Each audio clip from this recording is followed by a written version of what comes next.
اس region میں یہ جو ممالک ہیں یہ اس پہ فال کرتے ہیں. لیکن میں جمیل احمد صاحب یہ بتائیے کہ اب اس میں رشیا یعنی 3-4 ملک تو ایسے ہیں جو یو ایس سینکشنز کا شکار ہیں, جس میں رشیا بھی ہے,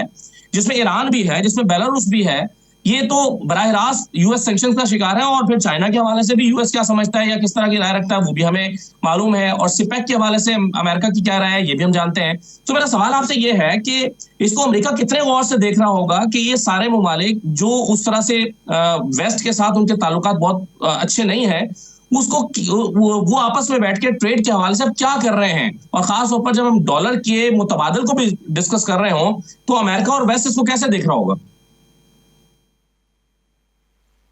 جی ظاہر ہے امریکہ اور ویسٹ تو اس کو چیلنج کے طور پر دیکھتا ہے نا, کیونکہ امریکہ اس کو اس تشویش کی نگاہ سے اس لیے دیکھتا ہے کہ امریکہ کا ایک پورا ہمیشہ سے انفلوئنس رہا ہے ایشیا میں, اور وہ انفلوئنس اب آہستہ آہستہ امریکہ دیکھ رہا ہے کہ اگر اسی طریقے سے ایس سی او کے حوالے سے یا اسپرنگ آف پرلس کے حوالے سے یا جو الائنمنٹ چائنا کے ساتھ اس وقت ہو رہی ہے بی آر آئی کے حوالے سے, تو وہ تمام کے تمام کنورج ہوتی ہیں ایک بات پر کہ چائنا معاشی طور پر تو پہلے سے ہی مضبوط ہو گیا ہے, یعنی کہ 2010 سے وہ دنیا کے سب سے بڑی مینوفیکچرنگ کنٹری ہے, 2013 سے وہ دنیا کا سب سے بڑا ٹریڈنگ کنٹری ہے, 17.6 کی ٹریلین کی ان کی اکانومی ہے. تو وہ تو دن بدن وہ ترجیحات لیتا جا رہا ہے اپنے ٹریڈ پر اور اپنے اکانومی پر, اور وہ دن دور نہیں کہ دنیا کی نمبر 1 اکانومی ہو جائے گا. وہ یہی تشویش ہے. اور دوسری چیز یہ ہے کہ جو انڈیا جو رشیا اور چائنا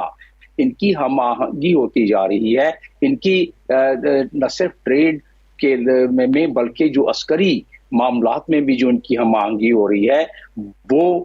اسپیس میں جو ان کی ترقی ہو رہی ہے, اسپیس میں ریسرچ اور ڈیولپمنٹ ہو رہی ہے, اسپیس میں جو ویپنائزیشن کی طرف بڑھا جا رہا ہے, تو اس سے تشویش ہے. اب آ جاتے ہیں کہ یہ پورا بلاک معاف کیجیے گا, یہ پورا کا پورا بلاک اگر ان کے ساتھ منسلک ہو کے اور آپس میں ٹریڈ کرتا ہے, آپس میں ہم آہنگی کرتا ہے, تو اس میں ایک سیکیورٹی کا اسپیکٹرم ہے, اس میں ایک ٹیررزم کا اسپیکٹرم ہے. آرٹیکل 6 ایس سی او کے آرٹیکل 6 کے مطابق وہ آپس میں اس کے بھی مربوط طریقے سے تمام ممالک مل کے نبرد آزما ہونا چاہتے ہیں ٹیررزم سے. تو یہ تمام چیزیں اگر آپ دیکھیں تو امریکہ کو تشویش زیادہ جو ہے وہ یہی ہے کہ جب یہ بلاک مضبوط ہوگا تو ان کا انفلوئنس ایشیا میں بڑھے گا, اور جب ان کا انفلوئنس ایشیا میں بڑھے گا تو ظاہر ہے کہ ویسٹ کا یعنی کہ جو امریکہ کا انفلوئنس کم ہوگا. تو اسی لیے تو کہتے ہیں کہ ویسٹ سے اب جو گلوبل ویسٹ سے گلوبل ایسٹ کی طرف یہ ٹرانزیشن ہو رہی ہے, اور اس ٹرانزیشن میں ظاہر ٹرکشن ہے, اور ٹرکشن کا آپ شاخسانہ دیکھتے ہیں جو کہ آپ امریکن فارن پالیسی میں کنٹینمنٹ آف چائنا کے حوالے سے دیکھتے ہیں, اور آپ نے خود ہی تو ذکر کر دیا یہ سینکشن رشیا کے خلاف, یہ سینکشن ایران کے خلاف, یہ سینکشن چائنا کے کچھ کمپنیز کے خلاف, یہ سینکشن ہماری بھی کچھ کمپنیز کے خلاف. تو یہ جو سینکشنز ہیں یہ مزید ایکسلریٹ کر رہی ہیں, مزید اس کی رفتار کو تیز کر رہی ہیں کہ یہ تمام ممالک یکجا ہو کر اپنی ٹریڈ, کامرس اور اپنی سیکیورٹی, پیس جو کہ حصہ ہے, جو کہ چارٹر کا حصہ ہے ایس سی او کا. اور میں یہاں ایک چیز کا تذکرہ کرتا چلوں کہ ایس سی او موریج وجود میں آئی یونائٹڈ نیشنز کے چارٹر کے چیپٹر 8 کے تحت, اور اس کی رجسٹریشن